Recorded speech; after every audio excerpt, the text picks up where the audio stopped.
X Y এর সঙ্গে সরল ভেদে এবং জেটের সঙ্গে ব্যস্ত ভেদে আছে। Y equal to 4, Z equal to 5 হলে এক্স ইকুয়াল টু 3 হয়। আবার Y equal to 16, Z equal to 30 হলে এক্স এর মান কত? ভেদের এই অঙ্কটি 2024-এর মাধ্যমিক পরীক্ষার জন্য খুব গুরুত্বপূর্ণ। তাহলে দেখো বন্ধুরা, একটা কথা মনে রাখবে, এই অঙ্কর ক্ষেত্রে যখন দুইটা ভেদ লেখা থাকবে, একটা হচ্ছে সরল ভেদ আর একটা হচ্ছে ব্যস্ত ভেদ। সরল ভেদ আর ব্যস্ত ভেদ মিলে হয় যৌগিক ভেদ। তাহলে দেখো এখানে সরল ভেদ আছে আর ব্যস্ত ভেদ আছে। সরল ভেদ আর ব্যস্ত ভেদ মিলে কি ভেদ হয়?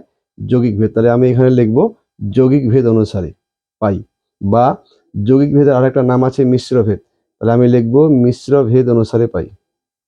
মিশ্র ভেদ অনুসারে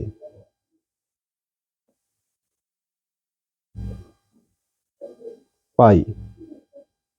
মিশ্র ভেদটা কিভাবে তৈরি হয়? ব্যস্ত ভেদ আর সরল ভেদ নিয়ে। তাহলে মিশ্র ভেদ অনুসারে আমি কি লিখব? বলছি এক্স ওয়াই এর সঙ্গে সরল ভেদ। তাহলে এক্সটা হচ্ছে সরল ভেদ, এইটাকে বলা হয় ভেদ চিহ্ন।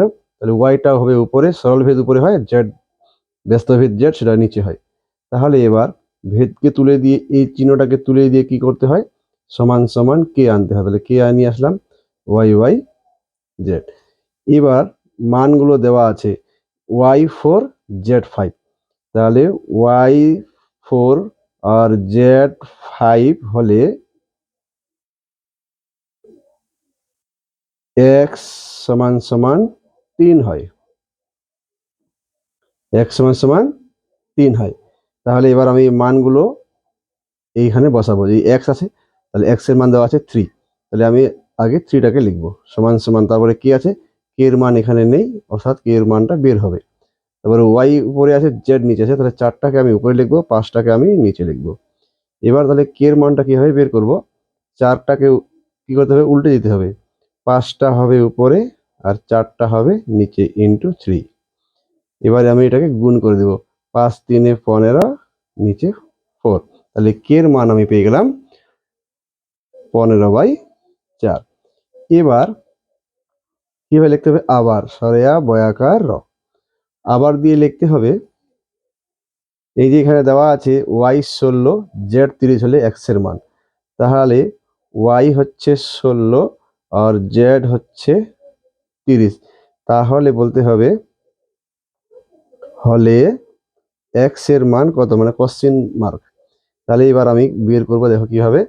এই যে সমীকরণটা আছে মিশ্র ভেদ x, x এর মান কিন্তু এবার নাই, তাই xটা থেকেই যাবে। তাহলে xটা আমি রেখে দিলাম। তারপরে কি আছে, k এর মান কিন্তু আমি পেয়ে গেছি 15/4। এই যে এটা হচ্ছে k এর মান। তাহলে 15/4টা আমি রেখে দিলাম। এবার 16টা হবে উপরে, 30টা হবে নিচে। কাটাকাটি করবো, 15 দুগুণা 30, 4 4 16, 2 দুগুণা 4। তাহলে আমার x এর মান হয়ে গেল 2। তো বন্ধুরা, কেমন লাগলো অঙ্কটি? যদি ভালো লেগে থাকে তো একটি লাইক অবশ্যই দিবেন, আর চ্যানেলটিকে সাবস্ক্রাইব করতে ভুলবেন না।